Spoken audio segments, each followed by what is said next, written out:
নৈতিকতা ও আধুনিক শিক্ষার সমন্বয়ে শিক্ষার্থীদের উৎসাহিত করতে যশোরের বাঘারপাড়া উপজেলার ভিটাবল্লা এলাকায় অনুষ্ঠিত হয়েছে মোল্লা ফাউন্ডেশন বৃত্তি প্রতিযোগিতা। হিলফুল ফুজুলের উদ্যোগে আয়োজিত এই পরীক্ষায় মাধ্যমিক এবং আলিম পর্যায়ের শিক্ষার্থীরা অংশ নেয়। মেধা ও ফলাফলের ভিত্তিতে কৃতী শিক্ষার্থীদের আর্থিক পুরস্কার ও সম্মাননা প্রদান করা হয়। আয়োজকরা জানিয়েছেন ভবিষ্যতেও এ ধরনের উদ্যোগ অব্যাহত থাকবে। শহীদুল ইসলামের প্রতিবেদনে দেখুন বিস্তারিত।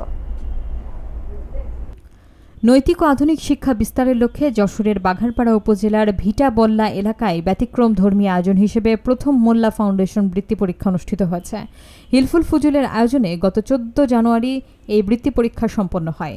আয়োজকদের পক্ষ থেকে জানানো হয়, শিক্ষার্থীদের মেধা ও নৈতিক গুণাবলী বিকাশে এই উদ্যোগ নেওয়া হয়েছে। পরীক্ষাটি পরিচালনায় ছিলেন ডাক্তার মোহাম্মদ জাওয়াদ হোসেন ইমু, মাওলানা ফজলুর করিম, আরাফাত সান, BM আবদুল্লাহ আল মামুন এবং তারাত মাহমুদ পলাশ।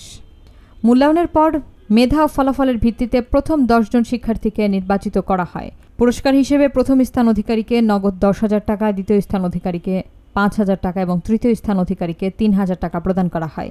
এছাড়া নির্বাচিত মোট 10 জন শিক্ষার্থীর হাতে সম্মাননা ক্রেস্ট তুলে দেওয়া হয়। অনুষ্ঠানে শিক্ষা প্রতিষ্ঠান এবং প্রশাসন ও স্থানীয় গণ্যমান্য ব্যক্তিরা উপস্থিত ছিলেন। আমি প্রথমেই বলেছিলাম যে এটা আছে আগামী 50 বছরে 100 বছরে এত সুন্দর সুযোগ আর আসবে না। তো আমরা দুইজন দীর্ঘদিন আপনাদের এখানে পড়াশোনা করছি, ছোটকাল থেকে বড় হয়েছি, এখনো আছি। আপনাদের সবাইকে আমার সালাম। কেন কোনো ভোটই সুস্থভাবে হতো না, তারা রাতের ভোট দিনে করে ফেলতো, দিনের ভোট রাতে করতো।